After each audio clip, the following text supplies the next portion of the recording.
नमस्कार दोस्तों आज जिस टॉपिक के ऊपर मैं वीडियो लेकर के आया हूँ वो थोड़ा सा आप कह सकते हैं अलग है।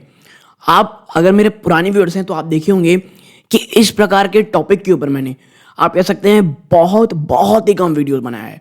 और इसके ऊपर वीडियो बनाने का रीज़न ये है दोस्तों, क्योंकि पिछले काफ़ी समय से मैंने कुछ ऐसे स्टॉक्स की चर्चा ही नहीं की जहाँ पर कुछ आप कह सकते हैं खरीदारी के मौके दिख रहे हों, या वो निवेशक जो थोड़ा सा पेशेंस रखते हैं, जिन्हें वो स्टॉक्स लेना पसंद है जो वैल्यूएशन में बहुत अट्रैक्टिव लग रहे हों। भले ही उस स्टॉक को बाउंस अप करने में शायद थोड़ा समय लगे, लेकिन वो क्वालिटी वाइज बहुत अच्छे स्टॉक हैं। कुछ कारणवश जैसे क्या कह लीजिए सेक्टर में कुछ इश्यूज चल रहे हैं, ऑलरेडी स्टॉक बहुत ज़्यादा चल चुका था, उसके बाद एक स्टैग्नेशन पीरियड आ रहा है। और जो ये पहला वीडियो होने वाला है दोस्तों, जो पहला स्टॉक होने वाला है, वो आप कह सकते हैं एक इतना शानदार एग्जाम्पल है जो मैं अक्सर बात कहता हूं कि कभी भी कोई ब्रोकरेज हाउस अगर टारगेट देती है, अगर स्टॉक में कोई यूफोरिया चल रहा होता है, उस स्टॉक में खरीदारी करने से पहले 1000 बार बचें। ठीक है, मैं ये नहीं कहता अगर आप निचले स्तरों में एक्यूमुलेट करते हैं या खरीदारी करते हैं तो 100% गारंटी कि आप बहुत ज़्यादा पैसा कमाएंगे, ऐसा नहीं है। हाँ, लेकिन उससे एक चीज़ ये होता है कि आपके लॉसेस उस प्रकार के नहीं होते हैं जो आप स्टॉक में जब खरीदारी करते हो जो उसमें यूफोरिया चल रहा हो।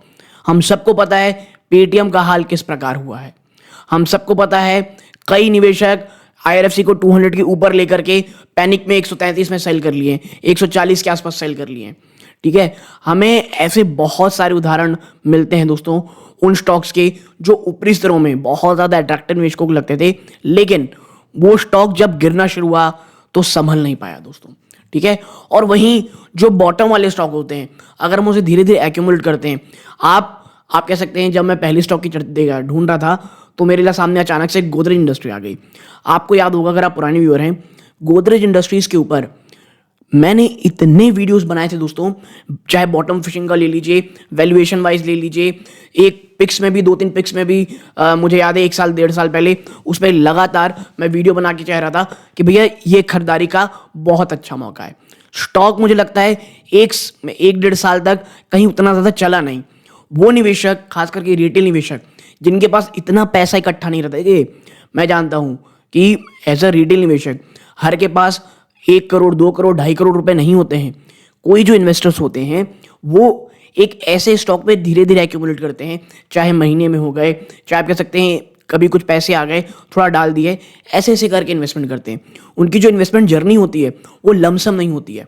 और ऐसे में आप कह सकते हैं गोदरेज इंडस्ट्री जैसे स्टॉक्स बहुत शानदार एक एग्जाम्पल सेट करते हैं एक पेशेंस इन्वेस्टर का। आप CDSL में ले लें, आप ऐसे प्रकार के स्टॉक, और देखिए CDSL दुगना हो गया, आप गोदरेज इंडस्ट्री को उठा के देखिए वो लगभग दुगनी हो चुकी है। आप ऐसे जो बहुत प्यारी वैल्यूएशन में स्टॉक चल रहे थे, अगर आप उसे एक्यूमुलेट करते हैं तो आपको कितना शानदार रिटर्न देते हैं और आपके मिनिमम रिस्क रहते हुए। तो उसी प्रकार के ये 3 स्टॉक आपके सामने चर्चा लेकर के आया हूं मैं। जो तीसरा स्टॉक है वो एक बहुत बड़े डाउन ट्रेंड का आप कह सकते हैं से गुजर रहा है, क्योंकि जिस सेक्टर का वो स्टॉक है वहां से कुछ अच्छी खबर आ ही नहीं रही है पिछले काफी दिनों से। तो इन तीनों स्टॉक्स के ऊपर ही चर्चा करेंगे। देखिए, ये जो वीडियो होने वाला है ये क्विक एनालिसिस का वीडियो रहेगा, और जो पहला स्टॉक है वो प्रायोरिटी पैनल ग्रुप की एक मेंबर है, उन्होंने मेरे से पूछा था सवाल, और वो स्टॉक आप कह सकते हैं कॉन्स्टेंसी कह लीजिए, उस स्टॉक के ऊपर मैं आप कह सकते हैं थोड़ी बहुत कह सकते हैं उसको कैच भी कर रहा था। तो मुझे लगा यार ये वाकई एक अच्छा स्टॉक है और एटलीस्ट चर्चा जरूर करनी चाहिए। अगर आपको लगता है इन तीनों ही स्टॉक्स में से किसी स्टॉक पे कंप्लीट एनालिसिस का वीडियो लाना चाहिए तो कमेंट बॉक्स में बताइएगा, मैं कंप्लीट एनालिसिस का वीडियो उसका लेकर के जरूर आऊँगा दोस्तों। और अगर आप प्रायोरिटी पैनल ग्रुप को ज्वाइन करते हैं दोस्तों, ज्वाइन बटन जो यूट्यूब में है उसके थ्रू, तो आपके जो कोई भी क्वेरी रहती है तो उसका सवाल कमेंट बॉक्स में, यदि आप स्टॉक एनालिसिस पूछते हैं तो उसके लिए एक स्टॉक एनालिसिस का स्टॉक स्पेसिफिक वीडियो मैं ला करके दूंगा। और आगे बढ़ने से पहले दोस्तों मैं इसी प्रकार की वीडियोस बनाता हूं, तो प्लीज़ चैनल को सब्सक्राइब करके वीडियो को लाइक ज़रूर कीजिएगा। ठीक है, तो अब चलते हैं वीडियो के सेकंड पार्ट की तरफ, और बहुत ही एक क्विक एनालिसिस के टर्म पे इन तीनों स्टॉक्स की चर्चा करेंगे दोस्तों। तो देखिए, सबसे पहला जो स्टॉक है वो है ग्लोबल स्पिरिट्स। देखिए, कई लोगों को ऐसा लगता है कि भाई वो सिन स्टॉक्स में निवेश नहीं करना चाहते। सिन स्टॉक्स वो होते हैं जैसे आपके लीजिए अल्कोहल रिलेटेड स्टॉक होते हैं, सिगरेट रिलेटेड स्टॉक होते हैं। और मैं आपको बता दूं, मेरे को याद है जब मैं आईटीसी, आपको याद होगा पुराने टाइम में मैं आईटीसी में बहुत वीडियोस बनाया करता था, ठीक है। और अभी कुछ दिनों बाद आपको आईटीसी में वीडियो मैं लेकर के आने वाला हूँ, क्योंकि बहुत सारे ऐसे रीजन हैं जो मुझे ऐसा लगता है कि अब आईटीसी में वापस से आपके साथ निवेश के मौके आने वाले हैं।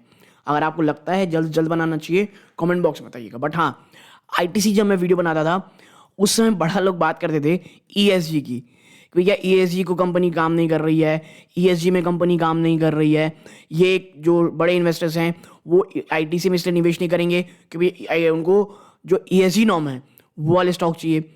और तब बड़ा हो हल्ला मचा ना, इसलिए क्योंकि बाजार उस समय बहुत गिरा हुआ था, बहुत सारे अच्छे स्टॉक्स थे। और भाई साहब जब तेजी आई ना आईटीसी स्टॉक्स में, जितने जो आपके सके सिन स्टॉक में निवेश नहीं करूंगा, इधर निवेश नहीं करूंगा, वो सब धरी की धरी रहेगी। स्टॉक सब खरीदे थे और स्टॉक काफी ऊपर भाग गया। अब जिन्हें नहीं करना निवेश, it's okay, it's their choice. But मुझे ऐसा लगता है कि भाई ग्लोबल स्पिरिट ये काफी अच्छा एक निवेश का मौका दे रहा है, ठीक है। आप देखें तो जब मैं ये वीडियो रिकॉर्ड कर रहा हूं, स्टॉक 809 रुपए में ट्रेड कर रहा है। और ये स्टॉक ऊपरी स्तरों से, मैं आपको बता दूं पिछले एक साल में ऊपरी स्तरों से, 1 सेकेंड, ये स्टॉक ऑलमोस्ट आपको 37% से भी ज्यादा की गिरावट दिखा रहा है, ठीक है। इसका जो 52 वीक लो है, मैं आपको थोड़ी देर बाद दिखाऊंगा, उससे मुझे लगता है 60-70 रुपए के ऊपर ही ट्रेड कर रहा है। और अब 800 एक काफी अच्छा साइकोलॉजिकल सपोर्ट इसके लिए होगा, ठीक है। ये तो एक छोटी सी बात हो गई। एक और बात, कंपनी ने ना इस बार जो Q3 के नंबर पेश किए हैं वो एक काफी अच्छे नंबर पेश किए हैं। और बीच में जो आप ये देख रहे हैं हल्की सी जंप, ये इसीलिए आई थी क्योंकि नंबर्स अच्छे आए थे कंपनी के। बट बात यहाँ पे ट्रेडिंग की तो है नहीं कि नंबर अच्छे आए ऊपर भाग गया नीचे आ गया, बात यहाँ थोड़े लॉन्ग टर्म की है। देखिए, और जब मैं आपसे कह रहा था कि कभी भी कोई अगर आर्टिकल ये आ रहा है कि भैया खरीदारी कीजिए, टारगेट 1 साल 3 साल का बहुत ऊपर दे रहा है, प्लीज बहुत सोच समझ के।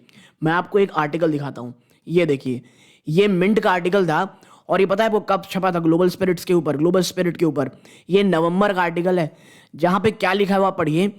ब्रोकरेज ने एड की रेटिंग दी हुई है स्टॉक में, और 1 साल का टारगेट 2929, जी हाँ 2929 टारगेट दिया हुआ है, ठीक है। ये नवंबर का आर्टिकल था। और मैं आपको जरा बताता हूं नवंबर में आपका स्टॉक कितने में ट्रेड कर रहा था जब ये वीडियो बना था।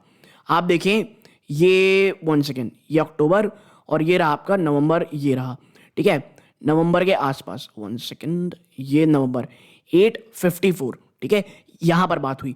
और स्टॉक उसके बाद से एक काफी अच्छा जंप दिखाया 7.5% का, ठीक है।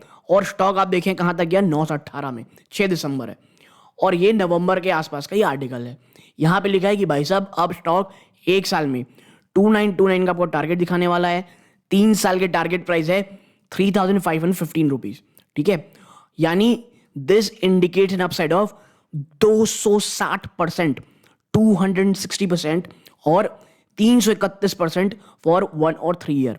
अब आप मुझे बताइए, देखिए उनकी बात नहीं कर रहा हूं जो एक अच्छे निवेशक होंगे, जो इन्हें पता है भैया आराम से रुके रहें, अगर गिरेगा धीरे खरीदारी कर लेंगे, क्योंकि स्टॉक बुरा नहीं है, मैं आज भी बताता हूं, ठीक है।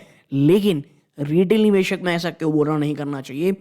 ये इनक्रेड करके एक फर्म है जिसने इसने क्यों कहा था भैया, firm witness N expansion in gross profit margin. क्यों कंपनी ने ग्रॉस प्रॉफिट मार्जिन में क्यों एक्सपेंशन दिखाया था? Rise in the selling prices of Indian made Indian liquor, ठीक है। भारत में बनी जो कहते हैं शराब है उसकी कीमतें हो रही थी, जो ब्रोकन राइस है उसकी कीमतों में कमी आ रही थी, एनर्जी कॉस्ट लगातार कम हो रहा था। मोरओवर जो नया कमीशन इनका प्लांट है झारखंड में, वो लगभग कंप्लीट है ना, वो स्टेबलाइजेशन मोड में आ गया था। इनके जो एक्सपेंशन प्रोजेक्ट थे कहां पे, बिहार और वेस्ट बंगाल में, वो कंप्लीशन की ओर थे, जिसके कारण foreign into new markets in the Indian made foreign liquor, ठीक है, segment and launch of new product in IMFL, ठीक है। तो सेगमेंट आईएमएफएल मतलब Indian made foreign liquor are some positives for firm as per brokerage. Bull case argument not factored in by street, faster decline in broken rice और domestic energy cost. तो आप देखें broken price में अगर और गिरावट होती है डोमेस्टिक एनर्जी प्राइस में, तो ये बहुत ही इंपॉर्टेंट पॉजिटिव रहता, और जो हो रही हमें पता है। लेकिन झटका कब लगता है आपको? जब दिसंबर की शेयर होल्डिंग निकल के आती है और आपको क्या दिखाई देता है? आपको मैं 1 सेकंड दिखाता हूं, आप देखें, आपको दिखेगा कि, और ये बहुत बड़ा झटका था निवेशकों के लिए, नो डाउट। आप देखें डीआईआईज में आप पाएंगे Motilal Oswal, 1 second, Motilal Oswal mid cap fund और इंडिया एक्सेलेंस फंड, दोनों ही आपको यहां गायब दिख रहे हैं। ठीक है, दोनों ही निकल चुके हैं और स्टॉक अब गिरावट दिखा चुका है। बट मैंने जैसे कहा, नो डाउट स्टॉक अच्छा है दोस्तों। ठीक है, और क्यों अच्छा है? इस बार इसके क्वार्टरली नंबर्स में अगर हम जरा सा नजर डालें, 1 मिनट, क्वार्टरली नंबर्स में अगर आप नजर डालेंगे ना, तो आप पाएंगे 687 करोड़ का बिजनेस हुआ है, जो एक साल पहले आप देखें मात्र 592 करोड़ था। भाई साहब, आपकी जो ईपीएस है ना, वो मात्र 9 रुपये 36 पैसे की थी, जो बढ़कर के 15 रुपीज 46 पैसा हो गई है। और जब रिजल्ट अच्छा आता है, स्टॉक नहीं चलता ना, उस स्टॉक में एक्यूमुलेशन करना मुझे काफी पसंद है। और आप देखें, जब बाजार इतना ऊपर हो, वैल्यूएशन इतनी ज्यादा एक्सपेंसिव ना हो, आप देखिए यहाँ पे स्टॉक की पी 17.7 है, इंडस्ट्री की भी 33 है, आपको उससे भी सस्ता मिल रहा है। ठीक है, 10 रुपए की फेस वैल्यू का स्टॉक है, डेट टू इक्विटी ना के बराबर है, प्रमोटर की होल्डिंग 51% है, ऑपरेटिंग प्रॉफिट मार्जिन 9.44 है। हाँ, कुछ ऐसी चीजें हो सकती हैं जो और भी ज्यादा चर्चा करने योग्य हैं। अगर आप चाहते हैं कि वाकई में इसके ऊपर एक एनालिसिस का वीडियो लेकर के आना है, बताइएगा, इसके ऊपर एक कंप्लीट एनालिसिस का वीडियो लेकर के आएंगे। क्योंकि देखिए 52 वीक लो क्या है इसका, 760 रुपए, और भाई साहब 810 रुपए में ट्रेड कर रहा है, यानी सिर्फ 70 रुपए अपने 52 वीक लो से ये आपको मिल रहा है। ठीक है, तो वर्थ, देखिए खरीदारी करना है नहीं करना है, आपके रिस्क में है, ये आपको देखना है। मुझे ऐसा लगा कि ये वर्थ डिस्कसिंग स्टॉक है, तो आपके सामने मैं लेकर के आया। ठीक है, और इस स्टॉक को इसलिए भी लाना था कि बताने की जरूरत थी कि भैया आंख मूंद करके नहीं आना चाहिए। ठीक है, अब आते हैं अपने नेक्स्ट स्टॉक के ऊपर। 1 सेकेंड, स्टॉक का नाम है भाई साहब आंध्रा पेपर। मैं आपकी इसकी ब्लीडिंग दिखाता हूं कितनी भयानक हो रही है इसमें। ठीक है, 1 सेकेंड, इस स्टॉक में कितनी भयानक ब्लीडिंग हुई है। सिर्फ एक साल के अंदर अंदर स्टॉक 20.37% तेजी दिखा चुका है, ये बहुत अच्छा है। और ये क्यों हो रहा है? एक समय एक बड़ा कंसोलिडेशन फेज चला था, 400 से लेकर के 450 का, ये टूटा और स्टॉक यहां से आप देखें, ये शानदार रैली। ठीक है, ये शानदार रैली, और एक कितनी शानदार रैली थी, निचले स्तरों से अगर मैं आपको दिखाऊं, स्टॉक ने 58.1% की रिटर्न अपने निवेशकों के आसपास दी थी। वहां से आज स्टॉक लगभग 1 सेकेंड, वहां से स्टॉक आज लगभग आप देखें 18% टूट चुका है, उससे ज्यादा, और 21% टूट चुका था एक समय में। मैं आपको डिस्क्लोजर के रूप में तो एक चीज बता ही दूं कि भाई इसमें आंध्रा पेपर में ना मैंने एक्यूमुलेशन स्टार्ट किया हुआ है, और एक बहुत छोटा सा चंक इसमें मैंने खरीदा है, और मेरी खरीदारी से ये थोड़ा ऊपर ही ट्रेड कर रहा है। क्योंकि मैंने बॉटम फिशिंग की बात की, तो मैं यार ये गिर रहा है, तभी इसमें एक्यूमुलेट किया। और रीजन बहुत सारी थी। ब्राजील में ना आप कह सकते हैं कुछ रॉ मटेरियल्स, और ब्राजील में कुछ हुआ है जिसके कारण पूरे के पूरे पेपर स्टॉक में बड़ा दबाव था। ठीक है, और इसके साथ ही साथ इसका जो Q3 का नंबर आया ना, वो बड़ा डिजास्टर्स आया था। ठीक है, तो ये तमाम चीजों को स्टॉक प्राइस इन करने की कोशिश कर रहा है। ठीक है, मैं जरा आपको यहां दिखाता हूं, आप देखिए आंध्रा पेपर को, आपकी स्टॉक की पी कितनी है, 4.5, आपका इंडस्ट्री की पी 8.5, उससे कहीं ज्यादा सस्ता मिल रही है आपको। फेस वैल्यू 10 की फेस वैल्यू, डिविडेंड यील्ड 2.36%। ठीक है, और आप देखें यहां पे, तो जो मैं आपको बता रहा हूं स्टॉक में, ये स्टॉक प्रमोटर की होल्डिंग 72.3%, प्लेज परसेंटेज कुछ भी नहीं, डेट टू इक्विटी न के बराबर। ठीक है, और इसीलिए मैं कह रहा हूं, देखिए अभी पेपर इंडस्ट्री थोड़े दबाव के दौर से गुजरेगी, इसीलिए कह रहा हूं हड़बड़ाइएगा नहीं, बहुत आराम से। अगर आप पेशेंस इन्वेस्टर हैं, अगर आप वाकई अंदर आपकी पेशेंस है, तो ही मैं ऐसे स्टॉक्स में आपको आने की बात कह रहा हूं। ठीक है, और इतना ही नहीं, आप इसके कॉन्स में देखेंगे तो अभी कुछ भी नहीं है। प्रोज में कंपनी ने डेट रिड्यूस किया है, ऑलमोस्ट डेट फ्री हो रही है, सिर्फ 1.20 times of its book value में ट्रेड कर रही है कंपनी। ठीक है, और कंपनी का जो वर्किंग कैपिटल रिक्वायरमेंट है वो 39.2 से घट के 16.6 हो गया है। ठीक है, जो कि एक काफ़ी पॉजिटिव चीज़ है दोस्तों, ठीक है। प्रॉब्लम क्या है, इस बार रिजल्ट बहुत खराब आए कंपनी के। आपको मैं दिखाऊं, स्टॉक के इस बार जो रिजल्ट आया है, 477 करोड़ का धंधा हुआ है। एक साल पहले ये 571 करोड़ था। बड़ी ह्यूज गिरावट है ये। आप एक साल पहले आपकी पीएस 42.79 थी भाई साहब, जो घट के ले दे करके 20 रुपए के ऊपर रही है सिर्फ। और आपका जो नेट प्रॉफिट रहता है 70 करोड़, वो घट करके मात्र 82 करोड़ हो गया है। यानी आधे से भी कम आपका यहाँ पे प्रॉफिट हो गया है। और एक क्वार्टर क्वार्टर 20 रुपए की गिरावट है। तो इस चीज को प्राइस इन करने स्टॉक आएगा, और यही कारण है आपको इस प्रकार की गिरावट देखने को मिल रही है, इस प्रकार का प्रेशर देखने को मिल रहा है। और आप देखिए खर्चों में कंपनी का अगर मैं आपको दिखाऊं, तो जो चीज़ सबसे ज़्यादा आप कह सकते हैं प्रॉब्लम की है, वो इसके मटेरियल कॉस्ट। जहां दिसंबर में मात्र 36% थे, वो बढ़ करके 50% बढ़ गए हैं मटेरियल कॉस्ट। एक क्वार्टर पहले 48% थे। तो ये जो मटेरियल कॉस्ट का प्रॉब्लम है, ये बहुत ज़्यादा प्रॉब्लम कर रहा है। अगर आप चाहते हैं आंध्रा पेपर के ऊपर भी एक कंप्लीट एनालिसिस का वीडियो लेकर के आऊं, कमेंट बॉक्स में ज़रूर बताइएगा। अब आते हैं अपने तीसरे स्टॉक में। ये वो स्टॉक है, और चाहे आप स्टॉक कह लीजिए या पूरा सेक्टर कह लीजिए, एक बहुत बड़े दबाव, एक बहुत बड़ी इशू से गुजर रहा है। स्टॉक का नाम सुमितोमो केमिकल, ठीक है। आप देखें स्टॉक आज 380 के नीचे आज भी बंद हुआ है। और मेरे को याद है सुमितोमो केमिकल के ऊपर मैंने हमेशा बात की कि भैया ये अभी बहुत परेशान करेगा।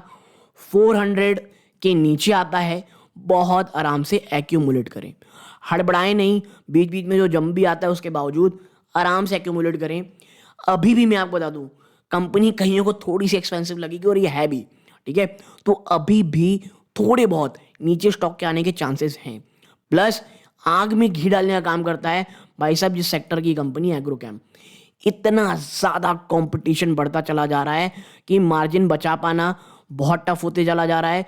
प्लस इसके साथ ही साथ जो मौसम है, जो बारिश है, वो बिल्कुल भी साथ नहीं दे रही है।